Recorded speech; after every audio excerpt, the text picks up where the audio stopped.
প্রিয় দর্শক বন্ধুরা, এই মুহূর্তের জন্য আপার প্রাইমারি থেকে গুরুত্বপূর্ণ খবর আপডেট। কার্যত বঞ্চিত যোগ্য বঞ্চিত চাকরি প্রার্থীদের অর্থাৎ ইন্টারভিউ বঞ্চিতদের শেষ আশা।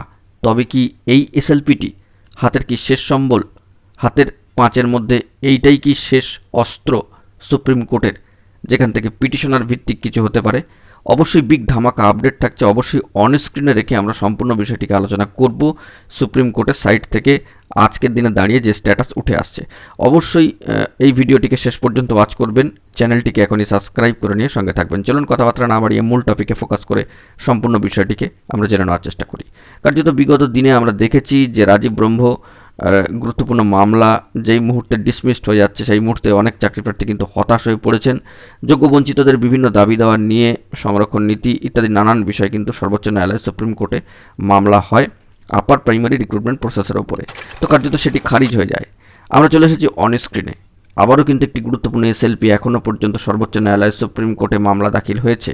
তবে এই মামলাটি ইন্টারভিউ বঞ্চিতদের তরফ থেকে অর্থাৎ IBU-PCPB তরফ থেকে এই মামলার ডায়েরি নম্বর এলেও এখনও পর্যন্ত এসএলপি নম্বর কিন্তু এসে পৌঁছায়নি। অন স্ক্রিনে দেখতে পাচ্ছেন কেস লিস্টেড কবে, সেই সমস্ত ডেট আদি কিন্তু কোনো কিছুই এসে পৌঁছায়নি এখনও পর্যন্ত।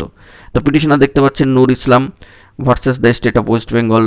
তো গুরুত্বপূর্ণভাবে পিটিশনার অ্যাডভোকেটের নামও কিন্তু রয়েছে চাঁদ কুরেশি, সম্মানীয় চাঁদ কুরেশি মহাশয়। রেসপন্ডেন্ট অ্যাডভোকেট মহাশয়েরও কিন্তু নাম রয়েছে সম্মানীয় কুণাল চ্যাটার্জি মহাশয়।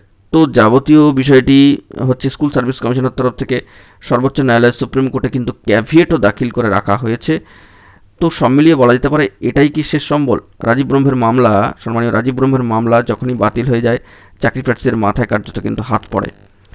তো এই মামলাটাই কি শেষ সম্বল? তো যতটুকু খবর পাওয়া যাচ্ছে, আগামী 10 তারিখের পরবর্তী সময় এই মামলা তোলবার ক্ষেত্রে একটা তোড়জোড় কিন্তু হলেও হতে পারে। কারণ আমরা দেখেছি যে বিভিন্ন ক্ষেত্রে যে বেশ কিছু মামলা খারিজ হয়ে যাচ্ছে সর্বোচ্চ ন্যায়ালয় সুপ্রিম কোর্ট থেকে ডিসমিসড হয়ে যাচ্ছে, সেই বিষয়ে কিন্তু আতঙ্কিত হয়ে পড়ছেন চাকরি প্রার্থীরা।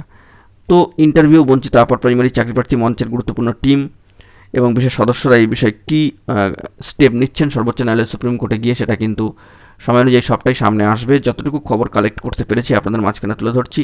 এটাই কি ইন্টারভিউ বঞ্চিতদের শেষ সম্বল, শেষ অস্ত্র? এটা কিন্তু এখন দেখবার বিষয়। কারণ সর্বোচ্চ ন্যায়ালয় সুপ্রিম কোর্টে গুরুত্বপূর্ণ মামলাটি দাখিল হয়ে রয়েছে, তাতে কিন্তু ডায়েরি নম্বর এসছে। মামলাটি অ্যাকসেপ্টেড হয়ে গেলেই কিন্তু হিয়ারিং চলবে এবং ডেট কিন্তু পড়বে। তো সেই দিক থেকে এসএলপি নম্বরও চলে আসবে।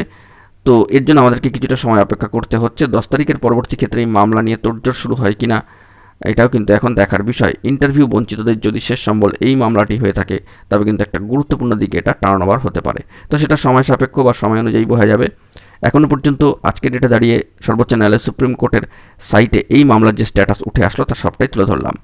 বঞ্চিতদের শেষ আশা, শেষ হাসি কি এই মামলার দ্বারাই আসবে এবং পিটিশনার ভিত্তিক রায় কি এই মামলার দ্বারাই হতে পারে, তা জানবার জন্য অবশ্যই কিন্তু আমাদের চ্যানেলটিকে অতি অবশ্যই সাবস্ক্রাইব করে রাখবেন। ডে টু ডে ডেলি বেসিসে এবং গুরুত্বপূর্ণ এই মামলার স্ট্যাটাসে আপডেট এলে সবটাই কিন্তু প্রোভাইড করব। বন্ধুরা, এখন এই পর্যন্ত গুরুত্বপূর্ণ আপডেটগুলি পাওয়ার জন্য চ্যানেলটিকে অতি অবশ্যই সাবস্ক্রাইব করে সঙ্গে থাকুন। ধন্যবাদ।